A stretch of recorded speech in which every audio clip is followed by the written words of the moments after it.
أعوذ بالله من الشيطان الرجيم. بسم الله الرحمن الرحيم. الحمد لله رب العالمين الرحمن الرحيم مالك يوم الدين إياك نعبد وإياك نستعين اهدنا الصراط المستقيم صراط الذين أنعمت عليهم غير المغضوب عليهم ولا الضالين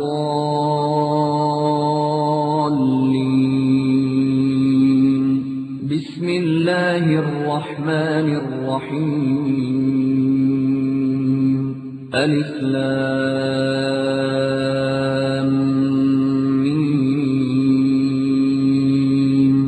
ذلك الكتاب لا ريب فيه هدى للمتقين الذين يؤمنون بالغيب ويقيمون الصلاة ومما رزقناهم ينفقون.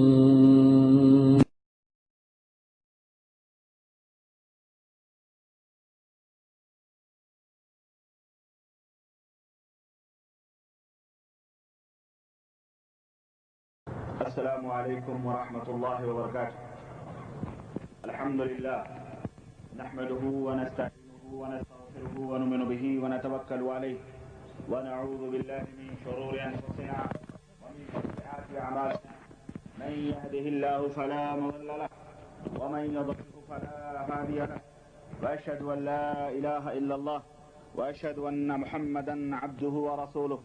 أما بعد فإن خير الحديث كتاب الله وخير الهدي هدي محمد صلى الله عليه وسلم وشر الأمور محدثاتها وكل محدثة بدعة وكل بدعة ضلالة وكل ضلالة في النار. قال الله تبارك وتعالى في كلامه المجيد: أعوذ بالله السميع العليم من الشيطان الرجيم بسم الله الرحمن الرحيم محمد رسول الله والذين معه أشداء على الكفار رحماء بينهم اللهم صل على محمد وعلى آل محمد كما صليت على إبراهيم وعلى آل إبراهيم إنك حميد مجيد. اللهم بارك على محمد وعلى آل محمد كما باركت على إبراهيم وعلى آل إبراهيم إنك حميد مجيد. تمام قسم کی حمد و ثنا کی بریائی اور بڑائی اس خالق عز و جل کے لیے لائق و زیبا ہے جس نے ہمیں اور آپ کو پیدا فرمایا، اور بیش بہا درود و سلام اس ذات مبارکہ مقدسہ پر جو ساری کائنات کے لیے رشد و ہدایت بنا کر کے بھیجے گئے. ہو حلقہ یاراں تو بریشم کی طرح نرم، ہو حلقہ یاراں تو بریشم کی طرح نرم، رزم حق و باطل ہو تو فولاد ہے مومن، رزم حق و باطل ہو تو فولاد ہے مومن. برادران اسلام، نوجوان دوستو، بزرگوں اور بھائیوں، ابھی آپ فضیلت الشیخ ڈاکٹر فضل الہی ظہیر حفظہ اللہ سے ڈائریکٹ پاکستان سے ٹیلی فون کے ذریعے ان کا خطاب علمی، دینی، نصیحتی، دعوتی سماعت فرما رہے تھے. انہوں نے آپ تمام حضرات کو مجھے ذمہ دار بناتے ہوئے یہ فرمایا ہے کہ میری طرف سے سب کو سلام کہہ دیں. اللہ رب العزت سے دعا ہے کہ اللہ شیخ کی زندگی میں برکت عطا فرمائے، اور وہ جہاں کہیں بھی رہیں اللہ انہیں اپنے حفظ و امان میں رکھے، اور ان کے ان مواعظ حسنہ سے ہم سب کو مستفید فرمائے اور ہم سب کو عمل کی توفیق عطا فرمائے. آمین یا رب العالمین. آج کی یہ مجلس جو سجائی اور سنواری گئی ہے، اس مجلس میں جس موضوع پر گفتگو کرنے کا شرف حاصل کر رہا ہوں وہ موضوع ہے سیرت ابو بکر رضی اللہ تعالی عنہ. اس لیے میں یہ چاہتا ہوں کہ جس کا بھی تذکرہ ہو، جس صحابی کا، اور بالخصوص یہ وہ خلفائے راشدین ہیں جن کے بارے میں اللہ اکبر، میں کیا زبان چھوٹی منہ بڑی بات، میں اسی لیے جب اس محاضرے کی، اس لیکچر کی تیاری کر رہا تھا تو میں اس نتیجے پر پہنچا کہ اس مختصر سے وقت میں حضرت ابو بکر اور حضرت عمر رضی اللہ عنہما کی بھی سیرت بیان مجھ سے نہیں ہو سکتی، اسی لیے میں نے حضرت عمر فاروق اعظم رضی اللہ تعالی عنہ کی سیرت کو کسی اور وقت کے اوپر رکھا ہے، اور آج کی مجلس میں خلیفۃ الرسول حضرت ابو بکر صدیق رضی اللہ تعالی عنہ ہی کی سیرت بیان کی جائے گی انشاءاللہ تبارک تعالی، اور میں کوشش کروں گا کہ اس مختصر سے وقت میں ان کی زندگی کے مختلف گوشے آپ حضرات کی خدمت میں رکھوں، لیکن اس سے پہلے میرے عزیز، سیرت ہم جو سننے جا رہے ہیں، اس سیرت طیبہ کے سننے کا مقصد کیا ہے؟ کیوں آخرکار ہم اپنے اسلاف اور بزرگوں کی سیرت، ان کی زندگی کی وہ مقدس گھڑیاں جو انہوں نے اللہ اور اس کے رسول کی اطاعت و فرمانبرداری میں گزاری ہیں، وہ ان کے خدمات اسلام کی، وہ ان کی دعوت، اس تعلق سے ہم کیوں معلومات حاصل کرنا چاہتے ہیں؟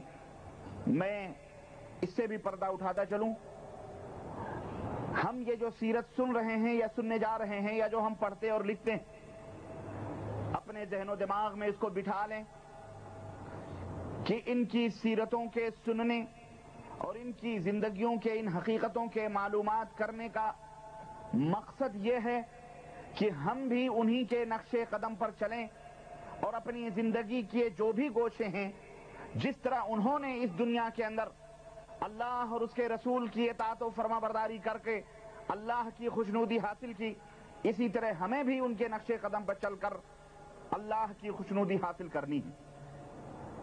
یہ بنیادی مقصد ہے۔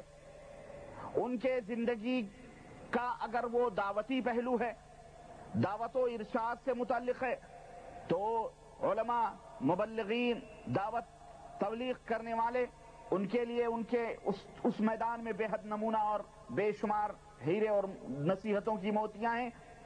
اگر ہم سیاسی میدان میں سیاسی لیڈر ہیں تو اس میدان میں بھی ان کی زندگی ہمارے لیے قابل اسوہ ہے۔ اگر ہم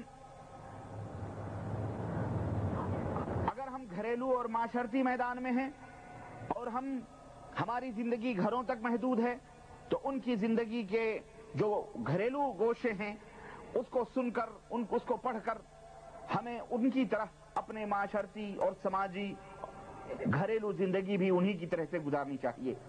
یہ سیرت کے سننے کا مقصد ہے اور یہ بیان کرنے کا مطلب ہے۔ اللہ وحدہ لا شریک سے دعا ہے کہ اللہ ہمیں ان تمام خلفائے راشدین اور تمام صحابہ کرام کے اسوے اور ان کے طریقے پر عمل کرنے کی توفیق عطا فرمائے، اور ان کے سیرت کو پڑھ کر، سن کر انہیں اپنے ذہن و دماغ میں بٹھانے کی توفیق عطا فرمائے۔ عام طور پر صحابہ کرام رضوان اللہ علیہ مجمعین یہ وہ نفوس قدسیہ ہیں، یہ وہ مقدس گروہ اور یہ وہ مقدس جماعت ہے جسے اللہ وحدہ لا شریک نے اپنے پیارے حبیب حضرت محمد الرسول اللہ صلی اللہ علیہ وسلم کی صحبت کے لیے منتخب فرمایا۔ یہی سب سے بڑی فضیلت ان مقدس لوگوں کی ہے کہ وہ اتنے مقدس اور اتنے مقدر والے تھے، اتنے نصیبے والے تھے، اتنے قسمت والے تھے کہ اللہ نے انہیں اپنے نبی کے پہلو بپہلو بیٹھنے کی توفیق عطا فرمائی تھی، اور اپنے نبی کے جھنڈے تلے اسلام کی سربلندی اور اسلام کی نشر و اشاعت کی توفیق عطا فرمائی تھی۔ اللہ کے نبی کے جھنڈے تلے وہ میدان جہاد میں اپنے سروں کے نذرانے پیش کرتے تھے، اللہ کے نبی کو اپنے آنکھوں سے دیکھتے تھے، اور اپنے اللہ کے نبی کی زبان مقدس سے نکلے ہوئے کلمات سے اپنے ذہن و دماغ کو معطر اور منور و مجلہ کرتے تھے۔ یہی ان کی فضیلت کی سب سے بڑی بات ہے۔ اور ایک بات یاد رکھو، دنیا کا کوئی سب سے بڑا ولی سے ولی کیوں نہ ہو، بہت بڑا ولی اللہ کا ہو جائے. ہمارا اہل سنت والجماعت کا یہ ایمان اور عقیدہ ہے کہ نبی کریم صلی اللہ علیہ وسلم کے ایک ادنا صحابی سب سے چھوٹے صحابی کے مقام اور مرتبے کو بھی وہ نہیں پہنچ سکتا ہے. جو ادنا صحابی ہے اس کے قدم کے تلوے کے برابر بھی وہ نہیں ہو سکتا، چاہے وہ اس دنیا کا سب سے بڑا ولی کیوں نہ ہو. یہ ہمارا ایمان اور عقیدہ ہے.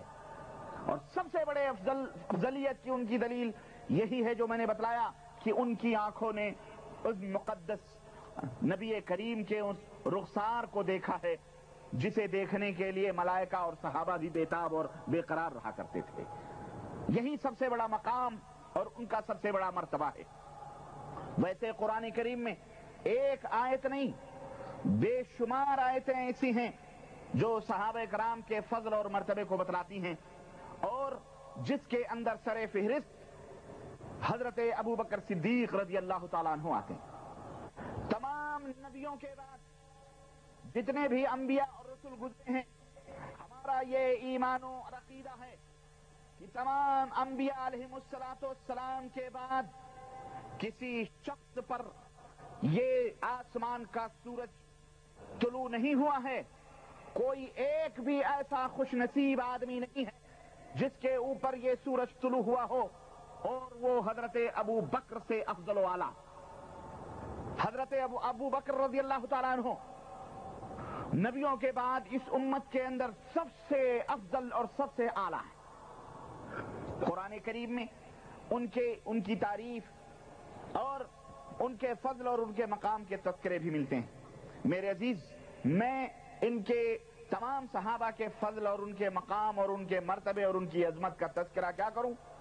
جو آیت کریمہ میں نے پڑھی ہے اس آیت کریمہ سے آپ اندازہ لگائیں، اس کا ترجمہ سے بات فرمائیں.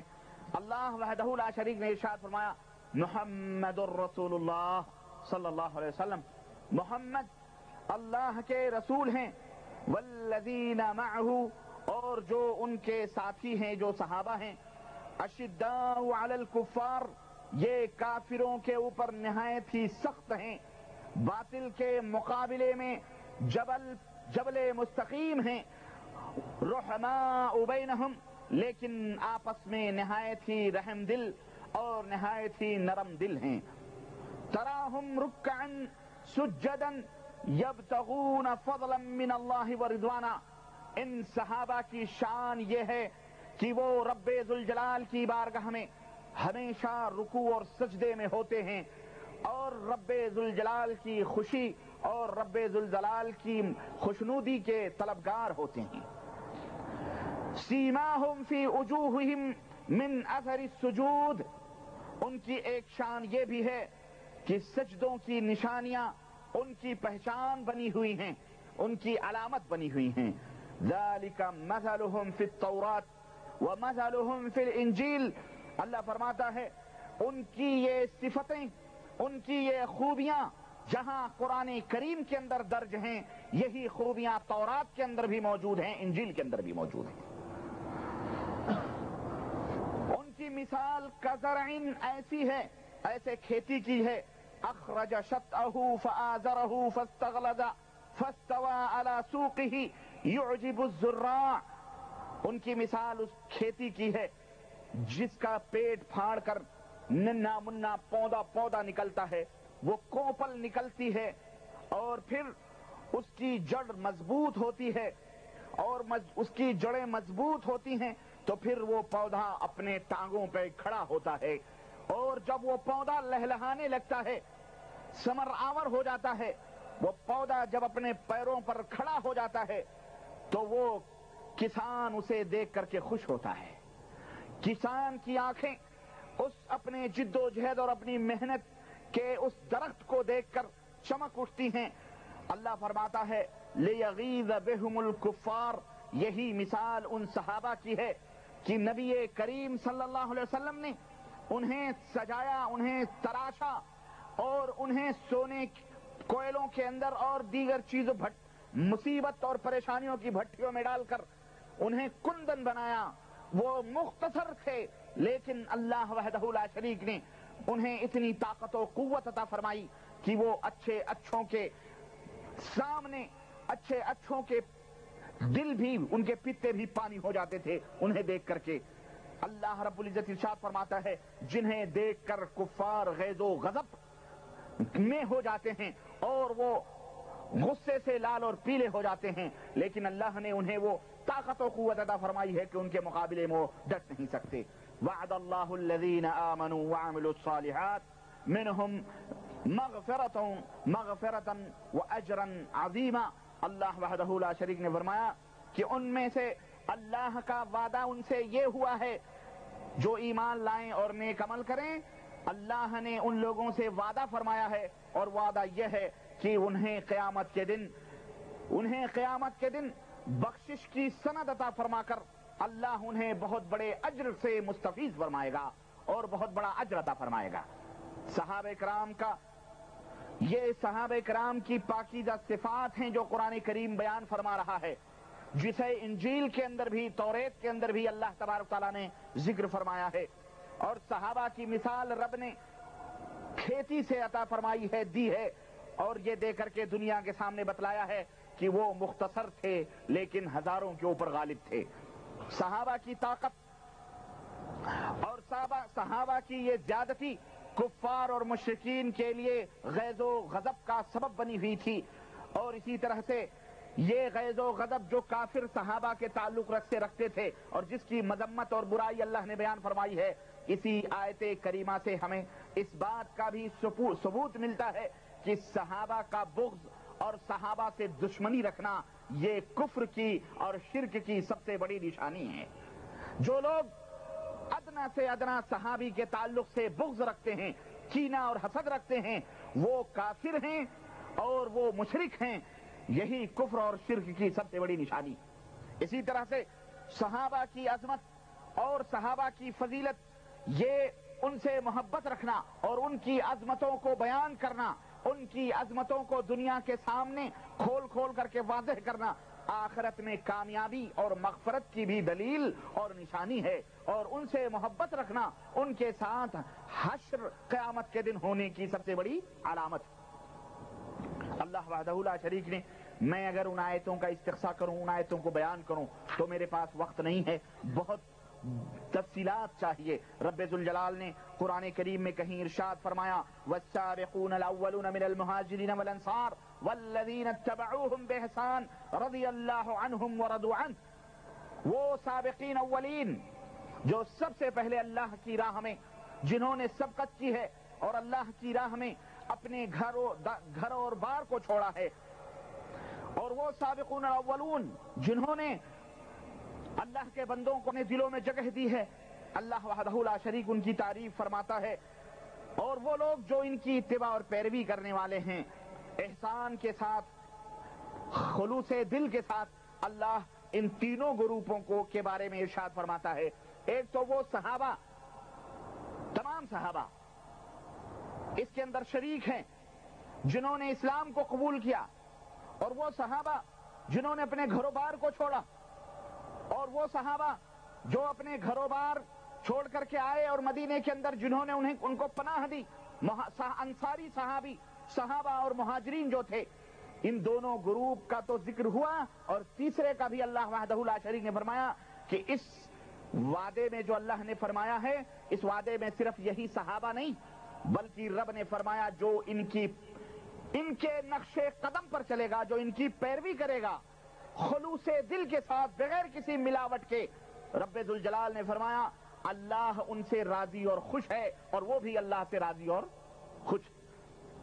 وَأَعَدَّ لَهُمْ جَنَّاتٍ تَجْرِي، اللہ نے ان تینوں کے لیے ایسی باغات تیار کر کے رکھے ہیں تجری تحتها الانہار، جن کے نیچے سے نہریں بہ رہی ہیں، خالدین فیہا ابدا، وہ اس میں ہمیشہ ہمیش رہیں گے، ذالک الفوز العظیم، اور یہ سب سے بڑی کامیابی۔ اسی طرح سے اس آیت کریمہ میں جہاں انصار کی فضیلت بیان ہو رہی ہے، جنہوں نے نبی کریم صلی اللہ علیہ وسلم اور ان کے ماننے والے جو مکہ سے چھوڑ کر کے آئے، مکہ کو گروبار اپنے بال بچوں کو ان کو پناہ دی، جہاں ان کی فضیلت ثابت ہو رہی ہے وہاں مہاجرین کی بھی فضیلت کا تذکرہ اللہ رب العزت نے فرمایا، جنہوں نے اپنا تن من دھن سب کچھ چھوڑ کر کے آ گئے۔ اسی طرح سے ان کے جو پیروکار ہوں گے قیامت کی صبح تک آنے والے مسلمان، بشرطے کی خلوص دل کے ساتھ ان کے نقش قدم پہ چلیں گے، ان کے لیے بھی یہ خوشخبری ہے۔ اسی طرح اللہ تبارک و تعالیٰ کا اس کے اندر یہ بھی تذکرہ ہے کہ اللہ نے ان کی جو لغزشیں اور ان صحابہ سے جو خطائیں ہوئی ہیں، اللہ نے ان لغزشوں اور خطاؤں کو بھی بولو معاف فرما دیا ہے۔ رضی اللہ عنہم، اللہ ان سے خوش ہو چکا ہے۔ اور اسی آیت کریمہ سے یہ بھی پتا چلا کہ جب اللہ ان سے خوش ہو چکا ہے، اللہ ان سے راضی ہو چکا ہے، تو کسی صحابی کی غلطیوں کو پکڑنا، کسی صحابی کی غلطیوں کو اچھالنا، ان کی تنقید کرنا، ان کے کسی خامی کو جو ہے ان کی کسی خامی پر تنقید کرنا اور زبان دراز کرنا، یہ ایمان کی نہیں بلکہ یہ نفاق اور کفر کی نشانی۔ اللہ ان سے راضی اور خوش ہو چکا ہے۔ اسی طرح سے اس آیت کریمہ سے یہ بھی معلوم ہوا کہ ان کو وہ مقام تو ملا، تو اے قیامت تک آنے والے مسلمانوں، تمہیں بھی اللہ تم سے بھی راضی ہو سکتا ہے۔ اور اس کی سب سے بڑی دلیل یہ ہے کہ اللہ فرماتا ہے کہ تم ان کی اتباع اور پیروی کرو، ان میرے صحابہ کے نقش قدم پہ چلو گے تو اللہ جس طرح ان سے راضی اور خوش ہوا ہے، اللہ تم سے بھی راضی اور خوش ہو جائے گا۔ اسی طرح اس آیت کریمہ سے یہ بھی معلوم ہوا کہ صحابہ سے عداوت رکھنا، صحابہ سے بغض رکھنا، یہ کفر اور نفاق کی علامت اور نشانی ہے۔ میرے عزیز، ان تمام آیتوں کو آپ پڑھتے جائیں، ان تمام آیتوں کو قرآن کریم کے اندر دیکھیں، ان تمام آیتوں میں جہاں مہاجرین کا، انصار کا، سابقون الاولون کا اور نبی کے ان مقدس صحابہ کا تذکرہ اور ان کے فضائل بیان ہو رہے ہیں، ان میں سر فہرست حضرت ابوبکر صدیق رضی اللہ تعالیٰ عنہ ضرور آئیں گے، اور ان کے بعد حضرت عمر بن خطاب رضی اللہ تعالیٰ عنہ کا مقام آتا ہے۔ اب آئیے ذرا تفصیل سے حضرت ابوبکر صدیق رضی اللہ تعالیٰ عنہ کی فضیلت اور ان کا مقام اور ان کی سیرت کے تعلق سے کچھ میں آپ حضرات کے سامنے عرض کروں۔ اللہ وحدہ لا شریک ہمیں ان کے نقش قدم پہ چلنے کی توفیق عطا فرمائے، اور اللہ تبارک تعالیٰ ہمارے لیے انہیں اسوہ اور نمونہ بنائے۔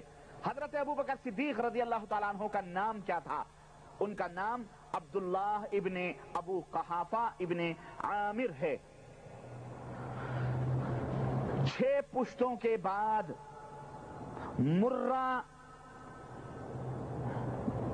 دادے کا پردہ، 6 پشتوں کے جو دادا ہیں ان کا نام آتا ہے۔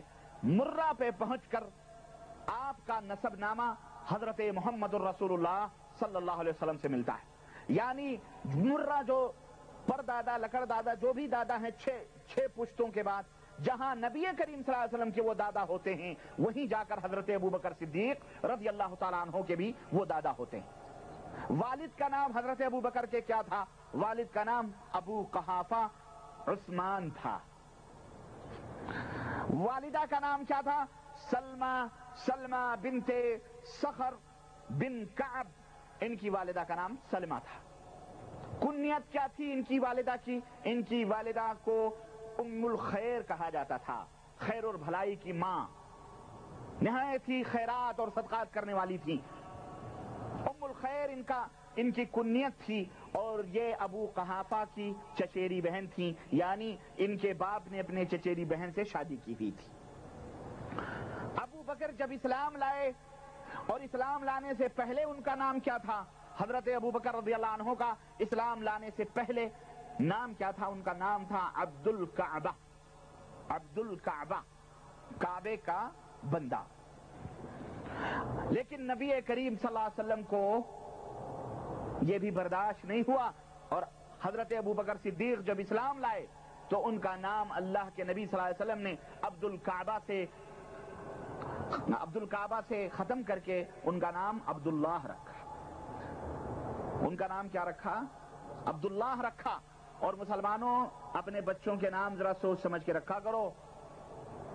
کوئی عبد الحسین رکھ رہا ہے، کوئی عبد النبی رکھ رہا ہے، کوئی عبد الغوث رکھ رہا ہے، کوئی نہ جانے کیا کیا رکھ رہا ہے۔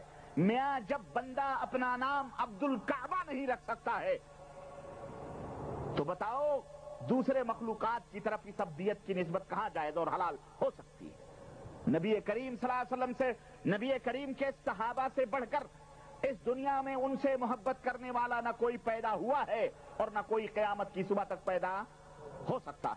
لیکن مجھے 1,24,000 صحابہ کی جو جماعت نبی کریم صلی اللہ علیہ وسلم نے تیار کی تھی، مجھے کسی ایک کا نام بتاؤ کہ اس کا نام عبد النبی رہا ہو. تم یہ 14 صدی کے پیداوار، بڑے عشق کے دعوے کرنے والے، نبی کے نواسوں کی طرف، نبی کے صحابہ کی طرف، یہاں تک کہ 6 7ویں صدی میں پیدا ہونے والے نبی کے یہ امت کے لوگ، ان کی طرف عبد النبی، عبد الغوث، عبد الخواجہ، عبد الفلان، عبد الفلان، عبد الحسین، نہ جانے کیا کیا رکھتے ہو. حیا کرو، شرم کرو اور اللہ سے ڈرو اور حد سے تجاوز نہ کرو. نبی سے محبت کرو، لیکن اس محبت میں بھی اتنا غلو نہ کرو کہ انہیں اللہ کا مقام دے دو. نہ یہ اللہ کو پسند ہے اور نہ ہی یہ اللہ کے حبیب کو پسند ہے. حضرت ابوبکر صدیق کا نام بدل کر کے عبد الکعبہ سے عبداللہ رکھا گیا. آپ کا لقب صدیق ہے. حضرت ابوبکر صدیق کا لقب صدیق ہے. صدیق کہتے ہیں سچ بولنے والے کو، بہت زیادہ سچ بولنے والے کو. اس کی 2 وجہ بیان کی جاتی ہے، اور یہ دونوں لقب حضرت محمد الرسول اللہ صلی اللہ علیہ وسلم نے دیے تھے اپنے اس عزیز دوست کو. ایک وقت تو اس وقت جب نبی کریم صلی اللہ علیہ وسلم نے دعوت توحید کو اہل مکہ کے سامنے پیش کیا، تو جوانوں میں سب سے پہلی جو ذات تھی اسلام لانے کی، اور جب دنیا اللہ کے حبیب کو جھٹلا رہی تھی، اس وقت ان نوجوانوں میں تنے تنہا حضرت ابو بکر کی ذات تھی کہ اس وقت آپ کی دعوت کی سچائی اور آپ کی دعوت کی انہوں نے تصدیق کی تھی. اللہ کے حبیب کو اتنا پسند آیا کہ ان کا لقب صدیق رکھ دیا گیا. اور ایک دفعہ اس وقت جب نبی رحمت صلی اللہ علیہ وسلم معراج سے واپس آئے اور آپ مکے میں بیٹھ کر اپنے دوستوں کے سامنے معراج کا تذکرہ فرما رہے تھے، اور فرما رہے تھے کہ مجھے اللہ تبارک و تعالیٰ نے یہ مقام اور منزلت عطا فرمائی کہ میں آج رات یہاں سے بیت المقدس اور بیت المقدس سے عرش اور کرسی اور جنت و جہنم کی سیر کر کے آ رہا ہوں، اور میرے پیچھے ان نبیوں نے، رسولوں نے نماز ادا کی. اس وقت پورا مکہ ہنسی اڑا رہا تھا، مذاق اڑا رہا تھا، اور آپ صلی اللہ علیہ وسلم کو پورا مکہ مل جل کر کے یہ کہہ رہا تھا کہ پہلے تو اس کے پاگل پنی میں ہمیں شک تھا، لیکن اب ہمیں یقین ہو گیا ہے کہ جو 2 مہینے کا اونٹوں کا سفر ایک رات میں بھلا کوئی عقل مند سوچ سکتا ہے کہ ایک رات اور وہ بھی رات کی چند گھڑیوں میں طے کر کے واپس آ سکتا ہے؟ یہ تو واقعی پاگل ہو چکا ہے. اور اس وقت بغلیں بجاتا ہوا یہ ابو جہل مکے کے اندر ابو بکر کو ڈھونڈ رہا تھا کہ آؤ، وہ بہت بڑا صدیق بنا پھرتا ہے، وہ بہت بڑا اپنے محمد صلی اللہ علیہ وسلم کی سچائیاں بیان کرتا پھرتا ہے، چلو چل کے ذرا اس کے دوست کی پاگل پنی اس سے ذکر کروں. حضرت ابو بکر صدیق راستے میں ملے. اس نے کہا آج تو بہت انہونی بات تم کو میں بتانے آیا ہوں. ابو بکر صدیق نے کہا کون سی انہونی بات ہے؟ کہا ایک بات بتاؤ، تم جو اپنے دوست کی ہمیشہ مدح و ثنا بیان کرتے ہو، ذرا یہ بتلاؤ کوئی آدمی ایک رات کے کسی حصے میں مکے سے مدینے جا کر اور پھر واپس آ سکتا ہے؟ اور کوئی آدمی وہاں سے اوپر آسمان اور اللہ سے ملاقات کر کے آ سکتا ہے؟ کہتا ہے ابو بکر صدیق نے کہا نہیں، یہ تو غیر معقول بات ہے، یہ تو ہو ہی نہیں سکتا ہے کہ کوئی آدمی اس طرح سے جائے اور 2 مہینے کی مسافت رات کے کسی ایک حصے میں طے کر کے واپس بھی آ جائے، یہ تو کبھی نہیں ہو سکتا ہے. لیکن بات کیا ہے؟ کہاں آج تم عقل مندی کی بات کر رہے ہو. ابو جہل نے سوچا آج تو میں اس سے اپنی بات اگلوا ہی لوں گا. چنانچہ ابو جہل نے کہا آج تمہارا دماغ کچھ صحیح لگ رہا ہے اور تم صحیح بات کہہ رہے ہو. حضرت ابو بکر صدیق نے کہا بھائی بات کیا ہے؟ یہ بات کہی کس نے ہے؟ کہا دیکھو واقعی یہ پاگل پنی کی بات ہے، اور یہ بات تمہارے دوست محمد صلی اللہ علیہ وسلم نے کہی ہے، تمہارے دوست نے یہ بات کہی ہے. ابو بکر صدیق رضی اللہ تعالیٰ عنہ نے فرمایا کہ کیا واقعی یہ بات ہمارے نبی نے کہی ہے؟ کہاں کعبے کی قسم ہے کہا تو قسم کھا سکتا ہے کہ یہ بات میرے نبی نے کہی ہے؟ اس نے کہا ہاں میں قسم کھاتا ہوں عزا کی، لات کی، منات کی، میں قسم کھاتا ہوں یہ بات تیرے دوست نے کہی۔ اللہ کے اس پیارے دوست ابو بکر صدیق نے جب یہ بات سنی تو کیا کہا اللہ کی قسم ہے اگر یہ بات میرے نبی نے کہی ہے تو اس نے سچی کہی ہے۔ کہا تیرا بھی دماغ چل گیا، تو ابھی انکار کر رہا تھا اور مجھ سے قسمیں لے رہا تھا۔ کہنے لگے قسمیں میں اس لیے نہیں لے رہا تھا کہ میرے نبی نے کہی ہے یا نہ کہی ہے، میں قسمیں اس لیے لے رہا تھا کہیں تو نہیں جھوٹ بول رہا ہے، کہیں تو جھوٹ نہیں بول رہا ہے، یاد رکھ اس لیے میں قسمیں لے رہا تھا۔ اگر یہ میرے نبی نے کہی ہے تو اللہ کی قسم ہے میرا نبی ضرور گیا ہوگا اور میرا نبی ضرور واپس آیا ہوگا۔ کہا کیسے ہو سکتا؟ کہا تو کیا جانے میرا نبی اس فرش پر بیٹھ کر عرش کی باتیں بتلاتا ہے، ہم اس کی تصدیق کرتے ہیں۔ میرا نبی کہتا ہے جبریل آئے، جبریل یہ کہہ کر کے ابھی گئے ہیں، ہم آمنا و صدقنا کہتے ہیں۔ جب جبریل روزانہ ہمارے نبی کی خدمت میں آ کے اور پل بھر میں، لمحے بھر میں آ کے پھر واپس جا کے پھر آتا اور جاتا ہے اور ہم اس کو مانتے ہیں، تو اگر میرا نبی چلا گیا تو کون سی بڑی بات ہے؟ اور یہی بات لے کر حضرت ابو بکر صدیق جب نبی کریم صلی اللہ علیہ وسلم کی خدمت میں پہنچے اور پورا واقعہ بتلایا تو اللہ کے حبیب کی زبان مبارک سے نکلا انت صدیق، انت صدیق، انت صدیق یا ابا بکر، ابو بکر تو سب سے زیادہ سچا ہے، تو سب سے زیادہ سچا ہے۔ جب دنیا مل کے مجھے جھٹلا رہی تھی تو میری صداقت کا اعلان کر رہا تھا۔ یہ لقب تھا ابو بکر صدیق کا جو انہیں عطا فرمایا گیا۔ حضرت ابو بکر صدیق مکے کے اندر پیدا ہوئے، نبی کریم صلی اللہ علیہ وسلم سے بعض روایتوں میں آتا ہے کہ 2 مہینے کے چھوٹے ہیں اور بعض روایتوں میں آتا ہے کہ 2 مہینے کے بڑے۔ المہم آپ کا جو پیشہ تھا وہ تجارت تھا، آبائی پیشہ تجارت کرتے تھے، اکثر و بیشتر باہر سفر پہ رہتے تھے، اور پھر آپ حضرت ابو بکر صدیق رضی اللہ تعالیٰ عنہ ہجرت جب ہوئی نبی کریم صلی اللہ علیہ وسلم کی تو آپ ہی آپ کے ہم سفر بنے اور یار غار مصطفیٰ صلی اللہ علیہ وسلم کا بھی خطاب آپ کو دیا گیا۔ ابو بکر صدیق رضی اللہ تعالیٰ عنہ زمانے جاہلیت میں ان کی کیا حیثیت تھی اور کیا حقیقت تھی، ذرا اس کی بھی جھلکی میں بتلاتا چلوں۔ قبیلے قریش جو تھے 10 خاندانوں میں بٹے ہوئے تھے، 10 خاندانوں پر قبیلے قریش کی قیادت اور سیادت اور انتظام اور انصرام 10 قبیلوں کے اندر بٹا ہوا تھا۔ ہاشم، بنو ہاشم کا جو قبیلہ تھا، یہ قبیلہ آب زمزم اور حاجیوں کے پانی انہیں پلانے کے اوپر متعین تھا۔ بنو ہاشم جو تھے وہ حاجیوں کو زمزم کا پانی پلانا اور حاجیوں کو پانی پلانا یہ ان کی ذمہ داری تھی۔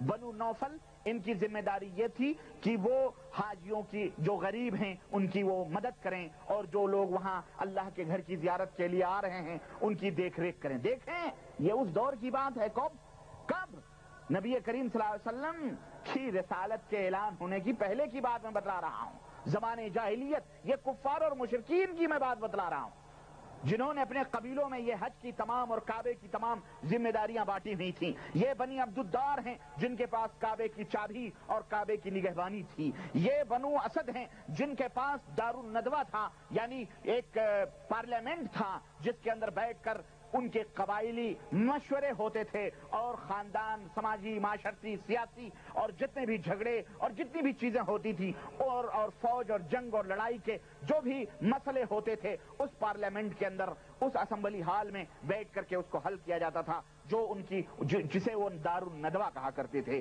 Meeting hall. بنو تمیم تھے، قبیلے بنو تمیم، ان کے ذمے یہ تھا کہ اگر سماج اور سوسائٹی میں قتل ہو گیا ہے، خون ہو گیا ہے تو اس کا فیصلہ کرنا، اس کی تحقیقات کرنا اور پھر وہ دیت ان کے یعنی خون بہا جو ہوتا تھا، جو دیت ہوتی تھی، جو اس کا دنڈ ہوتا تھا، وہ اس کا فیصلہ کرتے تھے۔ یہ بنو عدی تھے جن کا کام یہ تھا کہ وہ وزارت خارجیہ کا جو معاملہ ہوتا تھا فارن کنٹری دوسرے ملکوں سے تعلقات کا اور قومی مفاخرت اور اپنے فخر اور اپنے حسب اور نسب کے فخر کو بیان کرنا یہ بنو عدی کا کام تھا۔ بنو حجج یہ شگون کے تیر جو ہوتے تھے، جس میں جب کوئی سفر کرتا، شادی بیاہ یا کوئی بھی معاملہ ہوتا تھا تو ایک تیر کا ایک اتنا موٹا وہ ہوتا تھا ترکش، اسی کے اندر تیر ہوتے تھے اور باقاعدہ اس کو گھمایا جاتا تھا اور پھر اس سے فال نکالا جاتا تھا، وہ بنو حجج کے پاس تھا۔ اسی طرح بنو سہم جو تھے وہ کعبے کے اندر جو چڑھاوا چڑھایا جاتا تھا اور جو کعبے کے اندر لوگ آ کر کے منتیں مانتے تھے یا قربانیاں یا چڑھاوے جو کچھ بھی ہوتے تھے وہ پورا سمیٹنے کی ذمہ داری یہ بنو سہم پہ تھی۔ اور بنو امیہ تھے، اسی طرح بنو امیہ تھے، بنو مخزوم تھے، یہ لوگ اس طرح سے کعبے کی مکے کی قیادت اور سیادت اس طرح مختلف قبیلوں کے اندر بٹی ہوئی تھی۔ اب ان 10 میں حضرت ابوبکر صدیق رضی اللہ تعالیٰ عنہ کا کون سا قبیلہ تھا اور ان کے ذمے، ان کے خاندان کے ذمے کیا کام تھا؟ وہ قبیلہ تھا بنو تمیم کا قبیلہ۔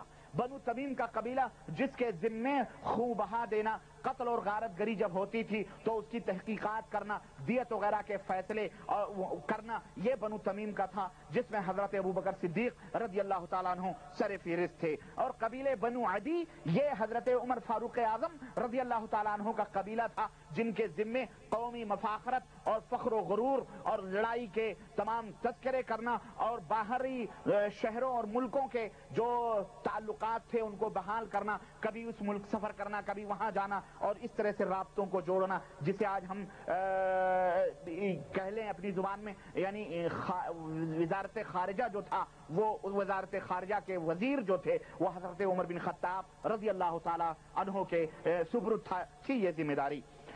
اس طرح سے حضرت ابوبکر صدیق کا زمانے جاہلیت میں یہ عہدہ تھا ان کا، اور زمانے جاہلیت ہی سے حضرت ابوبکر صدیق رضی اللہ تعالیٰ عنہ عفت و پاک دامنی کے اندر مشہور تھے اور متمول گھرانے کے چشم و چراغ تھے، کوئی غریب اور فقیر گھرانے کے نہیں تھے۔ قریش میں نہایت ہی بامروت اور سنجیدہ اور لوگوں کے اوپر احسان کرنے والے، مہمانوں کی خدمت کرنے والے، معاملات میں بہترین فیصلہ کرنے والے اور درست اور ٹھوس مشورہ دینے والے، نہایت ہی شریف اور نہایت ہی نیک نامی سے ان کا نام لیا جاتا تھا ابو بکر صدیق کا۔ مکے کی تمام برائیاں، زناکاریاں، بدکاریاں، سود اور شراب خوریاں، جو شراب خوری کی وہاں فیشن سمجھا جاتا تھا اور بہت بڑے دولت کی دلیل سمجھی جاتی تھی، اور شراب پی کر کے سخاوت لوگ کیا کرتے تھے، یہ تمام سب چیزوں سے حضرت ابوبکر صدیق رضی اللہ تعالیٰ عنہ اسی زمانے ہی سے نہایت ہی بری طرح سے دور تھے اور اس کے قریب ہی نہیں جاتے تھے۔ ابوبکر صدیق رضی اللہ تعالیٰ عنہ نے نہ کبھی شعر کہے اور نہ کبھی انہوں نے شراب کے جام کو اپنے ہونٹوں سے لگایا۔ حضرت عائشہ صدیقہ رضی اللہ تعالیٰ عنہ کہتی ہیں کہ واللہ ما قال ابو بکر شعرا قط فی جاہلیتہ ولا فی اسلامہ لقد ترک ہوا وعثمان شرب الخمر فی الجاہلیہ۔ کہتی ہیں کہ اللہ کی قسم ہمارے ابا ابو بکر نے نہ تو زمانے جاہلیت میں کوئی شعر کہا ہے اور نہ ہی اس کے بعد اور نہ ہی کبھی انہوں نے شراب پیا ہے، بلکہ ابو بکر نے اور عثمان نے زمانے جاہلیت ہی سے شراب کو اپنے اوپر حرام قرار لے لیا تھا، جبکہ شراب تمام ام الخبائث کہلائی جاتی ہے، تمام خبائث اور تمام بری عادتوں کی اماں شراب پینا۔ آدمی شراب پی لے، مدہوش مجنون ہو جائے، وہ زنا بھی کر لے، قتل بھی کر دے، چوری بھی کر لے، کچھ بھی کر سکتا ہے شراب پینے کے بعد۔ اس لیے حضرت ابوبکر صدیق ایک دفعہ بھرے مجمع میں ابوبکر صدیق سے پوچھا گیا کہ کیا آپ نے کبھی شراب پی ہے؟ کہنے لگے واللہ اعوذ باللہ، میں اللہ کی پناہ چاہتا ہوں اس سے۔ فقیل له لما، کہا گیا کیوں نہیں تم نے شراب پی؟ کہتے ہیں کہ کنت اصون عرضی واحفظ مروتی، اس لیے کہ میں اپنی عزت و آبرو اور اپنی مروت اور اپنی مروت اور اپنی شان کو ضائع اور برباد نہیں کرنا چاہتا تھا، اس لیے میں نے کبھی شراب نہیں پی ہے۔ اب اس کے بعد میں یہ ابو بکر کا جاہلیت کے زمانے میں نقشہ تھا، اور جب حضرت محمد الرسول اللہ صلی اللہ علیہ وسلم نے دعوت توحید بلند کی اور لوگوں کے اندر توحید کی دعوت پھیلانا شروع کی، تو سب سے پہلے حضرت ابوبکر صدیق کی شخصیت تھی جوانوں میں جنہوں نے اسلام کو قبول کیا۔ بچوں میں حضرت علی رضی اللہ تعالیٰ عنہ تھے جنہوں نے اسلام کو قبول کیا، عورتوں میں آپ کی گھر والی حضرت خدیجۃ الکبریٰ رضی اللہ تعالیٰ عنہا تھیں جنہوں نے اسلام کو قبول کیا، اور غلاموں میں سب سے پہلے جنہوں نے اسلام کو قبول کیا وہ حضرت زید ابن حارثہ رضی اللہ تعالیٰ عنہ تھے جنہوں نے سب سے پہلے اسلام کو قبول کیا۔ نبی کریم صلی اللہ علیہ وسلم ارشاد فرماتے ہیں کہ ما من احد عرضت علیہ الاسلام الا وکانت لہ کبوہ الا ابا بکر رضی اللہ عنہ، ہم نے جن لوگوں کے اوپر بھی اسلام پیش کیا سب لوگ کشمکش اور پسو پیش کے شکار ہوئے، سبوں نے آنکھیں چرائیں، سب لوگ بغلیں جھانکنے لگے، لیکن جیسے ہی میں نے توحید کی دعوت ابو بکر پر پیش کی حضرت ابو بکر نے اس کو اپنے سینے سے لگا لیا۔ سب سے پہلے انہوں نے بغیر کسی اعتراض اور بغیر کسی سوال و جواب کے اس توحید کو قبول کیا۔ اور حضرت ابو بکر کی فضیلت اور حضرت ابو بکر کا مقام، جہاں قرآن کے اندر آپ نے جو آیتیں سنی، آیات سنی اور جو بہت ساری آیتیں ہیں اس کے اندر تو شامل ہیں، انفرادی طور پر حضرت ابو بکر صدیق رضی اللہ تعالیٰ عنہ کی فضیلت کیا ہے، اللہ اکبر، میں نہیں بیان کرتا، میں کیا بیان کروں، چھوٹی منہ بڑی بات۔ آؤ خود سید العرب والعجم حضرت محمد الرسول اللہ صلی اللہ علیہ وسلم سے اپنے اس دوست کی فضیلت سنو، اپنے دوست کا مقام بیان کر رہے ہیں، اور یہ بھی عجیب و غریب دوست ہے کہ ساری کائنات کا امام ہو کر اپنے دوست ابو بکر صدیق کی تعریف کس طرح سے بیان کرتا ہے۔ اللہ کے حبیب صحیح مسلم کی روایت عبداللہ ابن مسعود رضی اللہ تعالیٰ عنہ اس حدیث کے راوی ہیں، فرماتے ہیں کہ اللہ کے نبی صلی اللہ علیہ وسلم نے فرمایا کہ لو کنت متخذا خلیلا لاتخذت ابا بکر خلیلا، اگر میں کسی کو خلیل بنانا چاہتا، اگر میرے بس میں کسی کو خلیل بنانا ہوتا، خلیل نہایت ہی گہرے دوست کو کہتے ہیں، نہایت ہی گہرے دوست کو کہتے ہیں۔ اللہ کے حبیب فرماتے ہیں لوگوں، میں اگر کسی کو اپنا خلیل بنانا چاہتا تو وہ ابو بکر کو بناتا، لیکن وہ میرے بھائی اور میرے دوست ہیں۔ وَقَدِ اتَّخَذَ اللَّهَ صَاحِبُكُمْ خَلِيلًا، میں نے تو اپنے اللہ کو اپنا خلیل بنا لیا ہے، اس لیے میں ابو بکر کو خلیل تو نہیں بنا سکتا کیونکہ میں نے اللہ کو اپنا خلیل بنا لیا ہے، لیکن میں نے ان کو اپنا دوست ضرور بنایا ہے، وہ میرے اسلامی بھائی ضرور ہیں۔ یہ اللہ کے نبی اور اللہ کے نبی جن کی یہ تعریف کریں، جنہیں اپنا بھائی کہیں، جنہیں اپنا دوست کہیں، ذرا بتلاؤ اس کے مقام اور مرتبے کا کیا عالم ہو۔ اللہ اکبر۔ صحیح بخاری اور صحیح مسلم کی روایت حضرت جبیر ابن مطعم رضی اللہ عنہ اس حدیث کے راوی کہتے ہیں کہ نبی کریم صلی اللہ علیہ وسلم کے پاس ایک بڑھیا آئی اور اس نے کوئی بات کی، اور ایک روایت میں آتا ہے اس نے کہا کہ اللہ کے نبی، آج میں صدقے اور زکوٰۃ کے مال لے کر آپ کی خدمت میں آتی ہوں، لیکن کل آپ جب مر جائیں گے، اور ایک روایت میں ہے آپ کا جسم مٹیوں میں مل جائے گا، تو اے اللہ کے نبی اس وقت میں زکوٰۃ اور صدقہ لے کر کس کے پاس آؤں گی، کس کی خدمت میں دوں گی، آپ مجھے بتلائیں۔ قال رسول اللہ صلی اللہ علیہ وسلم، اس وقت رسول اللہ صلی اللہ علیہ وسلم نے فرمایا فَإِن لَّمْ تَجِدَنِي فَأَتِي أَبَا بَكْرٍ، اے بڑی بی، اگر زکوٰۃ آئندہ سال لے کر تم آؤ گی اور مجھے نہیں پاؤ گی، تو پھر ابو بکر کو اپنے مال کو دے کے چلی جانا، ابو بکر کے پاس آنا۔ اللہ اکبر۔ یہ بھی ایک اشارہ تھا کہ میرے بعد اگر کوئی مقام اور مرتبہ رکھنے والا ہے تو ابو بکر صدیق رضی اللہ تعالیٰ عنہ کی ذات ہے، اور میرے بعد اگر کوئی اس امت کے باغ و ڈور کو سنبھالنے والا ہے تو حضرت ابو بکر صدیق رضی اللہ تعالیٰ عنہ کی ذات ہے۔ اس حدیث پاک سے جہاں یہ معلوم ہوا کہ اللہ کے نبی صلی اللہ علیہ وسلم نے ابو بکر کیا مقام بتلایا، وہیں یہ بھی معلوم ہوا کہ صحابہ کرام رضوان اللہ علیہم اجمعین کا یہ عقیدہ تھا کہ اللہ کے نبی آج زندہ ہیں، کل اللہ کو پیارے ہونے والے ہیں، کل ہمارے درمیان موجود نہیں رہیں گے، کل مرنے والے ہیں۔ ان کا یہ ایمان اور عقیدہ تھا، اور ہمارا بھی یہی ایمان اور عقیدہ ہے۔ البتہ جن کا ایمان و عقیدہ نہیں ہے کہ اللہ کے نبی مرے نہیں ہیں، وہ صحابہ کرام کے ایمان اور عقیدے سے دور ہیں۔ حضرت عمر بن عاص رضی اللہ تعالیٰ عنہ کہتے ہیں کہ سألت النبی صلی اللہ علیہ وسلم، میں نے نبی کریم صلی اللہ علیہ وسلم سے سوال کیا، ای الناس احب الیک یا رسول اللہ، لوگوں میں سب سے زیادہ عزیز، سب سے زیادہ پیار آپ کو کس سے؟ صحابہ کرام پوچھتے تھے نا، ظاہر ہے سب بیٹھے رہتے تھے، اور ظاہر ہے کہ اللہ کے نبی تو سب سے مسکرا کے ملتے تھے، سب سے محبت سے ملتے تھے، لیکن اب اس میں پتہ نہیں چلتا تھا کہ اللہ کے نبی کس سے زیادہ چاہ رہے ہیں، کس سے زیادہ پیار کر رہے ہیں. تو اس میں یہ ہوتا ہے کہ ذرا پوچھ لیں کہ اللہ کے نبی کو سب سے زیادہ پیار اور سب سے زیادہ محبت کس سے. تو پوچھنے لگے تو اللہ کے حبیب نے فرمایا عائشہ، مجھے سب سے زیادہ پیار عائشہ سے. عائشہ یہ کون عائشہ ہیں؟ یہ اس امت کی فقیہہ امام ہیں جن کے دروازے پہ سینکڑوں صحابہ بیٹھ کر درس لیا کرتے تھے. کم سنی میں نبی کریم صلی اللہ علیہ وسلم سے شادی ہوئی، ابو بکر کی بیٹی 9 برس کے اندر رخصتی ہوئی اللہ کے نبی صلی اللہ علیہ وسلم کے ساتھ. یہ وہ عائشہ ہیں. کہنے لگے مجھے سب سے زیادہ پیار عائشہ سے. صحابی کہتے ہیں قلت من الرجال یا رسول اللہ، یہ تو عورت ہیں، آپ کی اہلیہ ہیں، بیوی ہیں، ام المؤمنین ہیں، مردوں میں آپ کو سب سے زیادہ پیار کس سے ہے؟ مردوں میں سب سے زیادہ پیار آپ کو کس سے ہے؟ قال ابوہا، اللہ کے نبی نے فرمایا عائشہ کے باپ سے سب سے زیادہ پیار. اللہ اکبر. عورتوں میں سب سے زیادہ پیار عائشہ سے، اور مردوں میں سب سے زیادہ پیار ان کے باپ ابو بکر صدیق سے. قلت ثم من، پھر میں نے کہا اللہ کے نبی پھر اس کے بعد کس سے زیادہ آپ کو پیار ہے؟ قال عمر، کہا عمر بن خطاب سے سب سے زیادہ پیار. اللہ اکبر.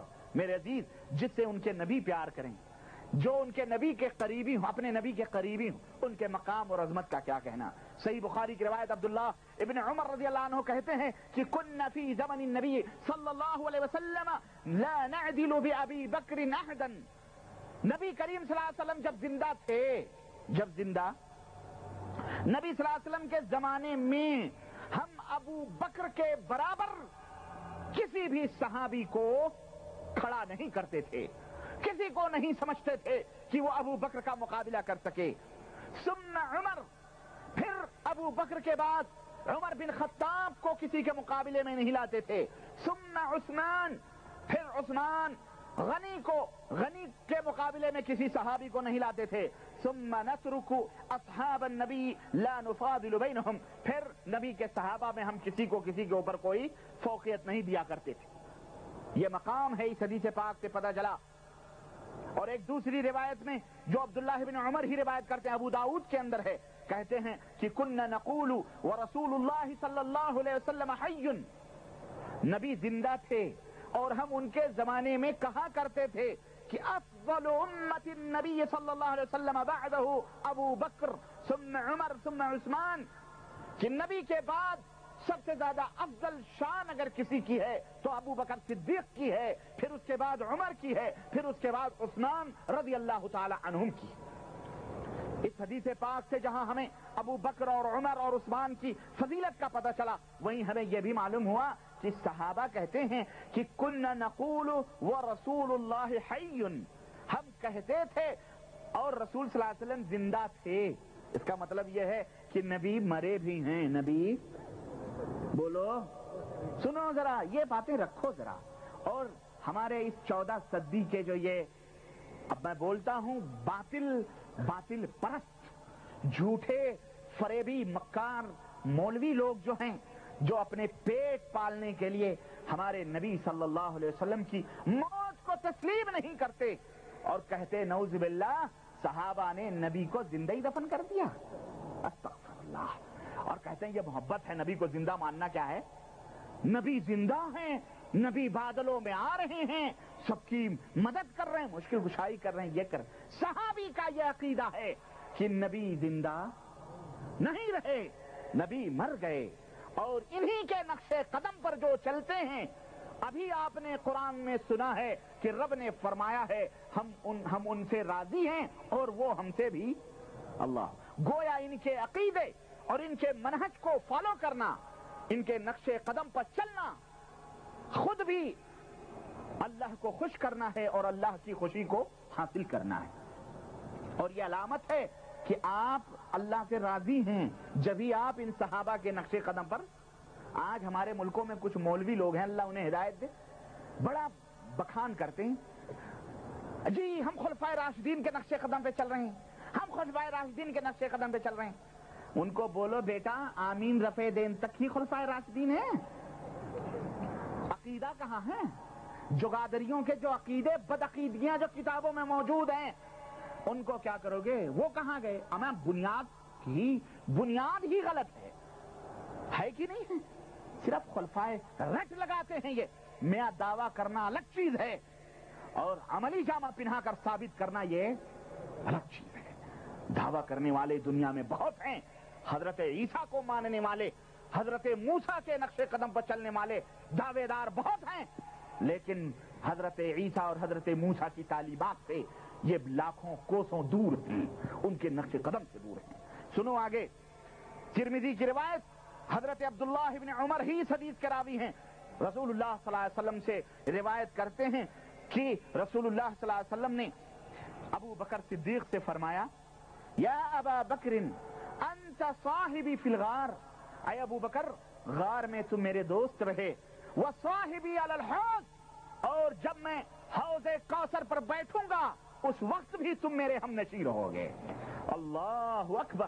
یہ مقام، یہ مرتبہ حوض کوثر پر، نبی جہاں لوگوں کے کوثر کے جام بانٹ رہے ہوں گے، حضرت ابوبکر صدیق ان کے پہلو بیٹھے ہوں گے. جہاں نبیوں کا گزر نہیں، رسول نہیں پہنچ سکتے. نبی کریم صلی اللہ علیہ وسلم نے اپنے اس مقدس ساتھی کو اب کس طرح مقام عطا فرمایا. حضرت عمر رضی اللہ تعالیٰ عنہ، اللہ اکبر. سنو حضرت عمر، روایت حضرت عمر کے بارے میں آتا ہے، کہتے ہیں کہ ایک دفعہ حضرت عمر رضی اللہ عنہ کے سامنے حضرت ابو بکر کا تذکرہ چھڑ گیا، ان کے فضائل، ان کے مناقب بیان ہونے لگے. فبکا، تو حضرت عمر بن خطاب رضی اللہ تعالیٰ عنہ رونے لگے.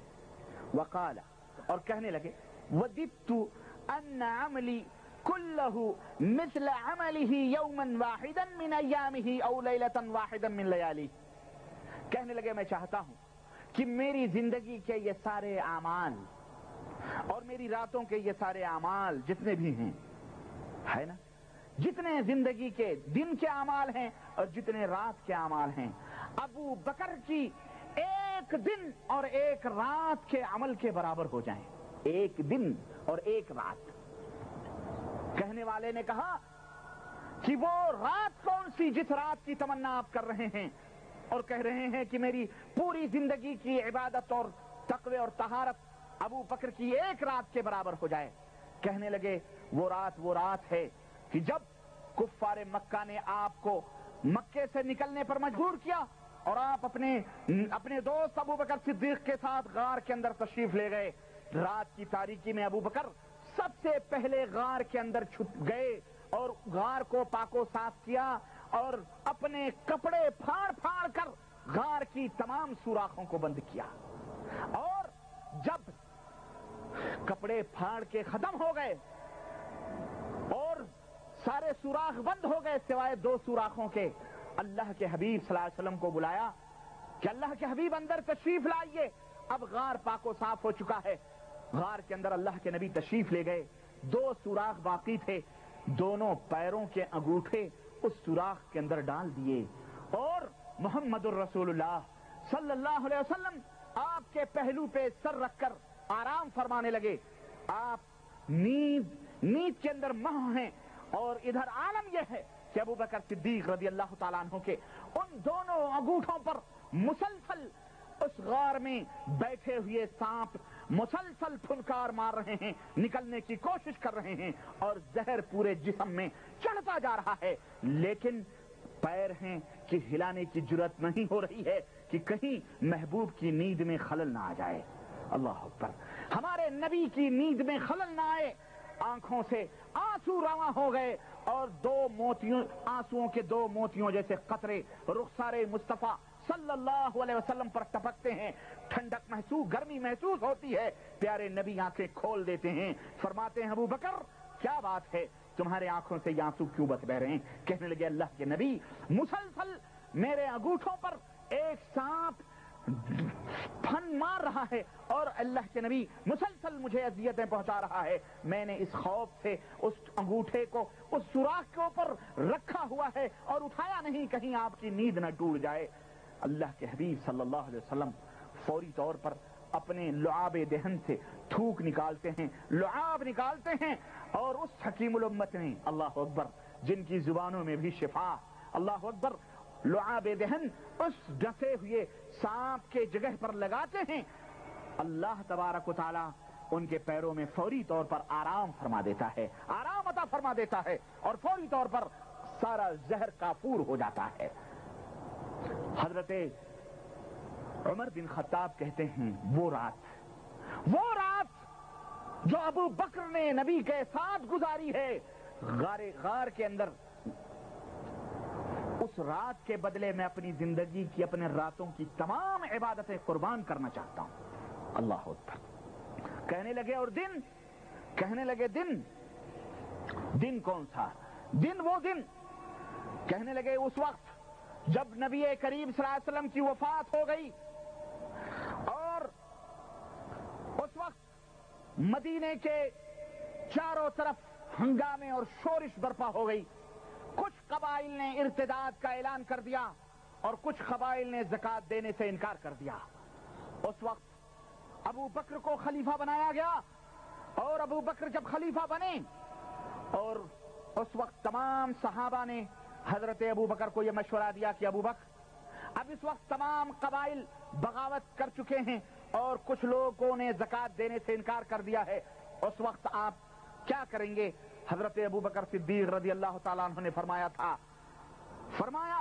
واللہ لو منعونی اگر انہوں نے اگر مجھے وہ رسی دینے سے انکار کر دیا جو وہ رسول اللہ صلی اللہ علیہ وسلم کے زندگی میں دیا کرتے تھے, اگر لوگوں نے وہ رسی بھی دینے سے انکار کر دیا زکات میں, لجاہدتہم, تو میں ان سے جہاد کروں گا, میں انہیں نہیں چھوڑوں گا. یہ کون لوگ تھے معلوم ہے آپ کو؟ ان کی تفصیلات میں بتاؤں گا بھی. یہ نبی کے کلمہ پڑھنے والے کچھ قبائلی تھے عرب کے, نماز پڑھتے تھے, روزہ رکھتے تھے, نبی کے ہاتھوں پہ بیعتیں کیے ہوئے تھے, نبی کے پیچھے بھی نماز انہوں نے پڑھی تھی, اذانیں بھی دیتے تھے, مسجدیں بھی بنواتے تھے, سجدے بھی کرتے تھے, سب کچھ کرتے تھے یہ. لیکن نبی کے وفات کے بعد صرف ایک جرم انہوں نے کیا تھا, اور وہ جرم وہ تھا کہ ہم زکات نہیں دیں گے. کیوں؟ اس لیے کہ نبی زندہ تھے تو نبی کو زکات دے دیتے, اب نبی نہ رہے تو زکات کس کو دیں گے؟ حضرت ابو بکر صدیق نے کہا میں جہاد کروں گا. صحابہ کرام نے مخالفت کی, حضرت عمر بن خطاب تک نے مخالفت کی. کہنے لگے وہ کلمہ پڑھ رہے ہیں, وہ غور سے سننا ذرا اس حقیقت کو, اور آج بڑے کلمے پہ نعت کر رہے ہو تم. میاں زکات نہ دینا تو یہ اسلام کی ایک شاخ ہے, ایک ایمان اور عقیدے کا ایک جز اور ایک حصہ ہے, لیکن ایمان اور عقیدہ تو بنیاد ہے نا. اگر کوئی زکات نہ دے, ابو بکر یہ درس دے رہے ہیں, امت کے سامنے یہ سبق دے رہے ہیں کہ اسلام کے کسی حصے کا انکار اگر کوئی کرتا ہے تو وہ کافر ہے, اس سے جہاد فرض ہے. اور مسلمانوں ذرا بتلاؤ, جنہوں نے ایمان اور عقیدے کے اندر گھوٹالے کیے ہوں, جنہوں نے ایمان اور عقیدے کو اٹھایا ہو, جنہوں نے بنیاد کے اندر فساد برپا کیا ہو, بھلا بتاؤ ان کے ساتھ میاں دوستی کرنا جائز ہے؟ بتاؤ کہاں دوستی اور دشمنی کا معیار تم نے رکھا ہوا ہے؟ آج داڑھیاں, تقوی, طہارت, تسبیح, نماز, روزے یہ دیکھتے ہو, یہ نہیں دیکھتے ہو کہ اس کا عقیدہ اور ایمان کیا ہے. یہ نبی کے پیچھے نماز پڑھنے والے لوگ صرف زکات کا انکار انہوں نے کیا, نماز کا انکار نہیں کیا. درس سنو, سیرت ابو بکر سننے آئے ہو نا, بولو ہاں, تو سن کے جاؤ تو ابو بکر کی اس سیرت کو اپناؤ بھی, یہ نہیں کہ اس کان سے سن کر اس کان سے نکال دو. اور یہ جتنے لٹیرے ڈاکو دین کے نام پر بدعقیدگیاں پھیلا رہے ہیں, میں کہتا ہوں اللہ توفیق دے تو ان کے خلاف جہاد فرض ہے. کہاں ہیں آپ؟ یہ شہادت گہے الفت میں قدم رکھنا ہے. لوگ آسان سمجھتے ہیں مسلمان ہونا, مسلمان ایسے نہیں ہوتا. سنو سیرت سنو. آج ہمیں بھی تانے دیتے ہیں, بیگانے دیں تو دے, کچھ ہمارے بھی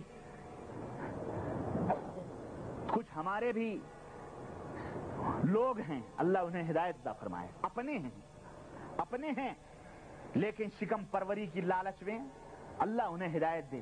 کہتے ہیں بڑا سخت بولتا ہے زبان، ذرا سا صحیح ہونی چاہیے زبان، اسلوب. میاں جو مال دیا جا رہا ہے وہ صحیح ہے یا نہیں؟ کہتے ہیں صحیح ہے، تو ابے لے لو. اور وہ مال جو پیار اور محبت سے دیا جا رہا ہے وہ پانی نہیں، وہ مویا سیاہ نہیں، وہ ایسڈ ہے، ایسڈ جو پیار سے تمہارے منہ میں ڈالا جا رہا ہے. ہمارے اپنے کچھ لوگ ہیں اللہ انہیں ہدایت دے، کہ اپنے غیر تو غیر ہیں، اپنے بھی کہتے ہیں کچھ مصلحتوں کے غلام، چمچ. ہاں چمچ ہیں وہ، چمچ روزی روٹی سے خوف زدہ، حق آواز حق کے بزدل ہیں، بزدل وہ تھوڑ دلے ہیں، وہ بزدل ہیں. حق بات اس امت کی ضرورت ہے. جس طرح تمہارے پیٹ کے لیے پانی اور ہوا سخت ضروری ہے، اسی طرح تمہارے ایمان کے لیے خالص توحید و سنت بے حد ضروری ہے. ہم وہ سپلائی کر رہے ہیں اور ڈنگے کی چوٹ پر کر رہے ہیں. ہماری بات کو برا نہیں، ہماری بات کو غلط نہیں ثابت کر سکتے تو کہتے ہیں زبان ذرا سا تیز ہے. ہمیں مرچی میں شکر ملانا نہیں آتی، معاف کیجیے گا، یا ہم سالٹ مسالے وہ کیا کہتے ہیں اس کو، فروٹ سالٹ کھانے والے لوگ نہیں، ہمیں نہیں آتی. وہ سیدھی سی بات ہے قرآن اور سنت کی، سمجھ آئے لے لو، نہ سمجھ آئے جاؤ. حضرت ابو بکر صدیق رضی اللہ تعالیٰ عنہ کہا میں جہاد کروں گا. ابو عمر نے کیا کہا؟ فقلت اللہ اکبر. سنو، اور اے مولویو تم بھی سنو، جو روزیوں کے چکر میں بجائے اس کے کہ تم میرے بازو بنو، تم مجھے پست ہمت کر رہے ہو، بزدل بنانے کی کوشش کر رہے ہو. جاؤ تم بزدلی کرو، تم لوگوں سے حق چھپاؤ. ہم حق چھپانے والے لوگ نہیں ہیں، اللہ کی لعنت اپنے سروں پہ لینے والے نہیں ہیں.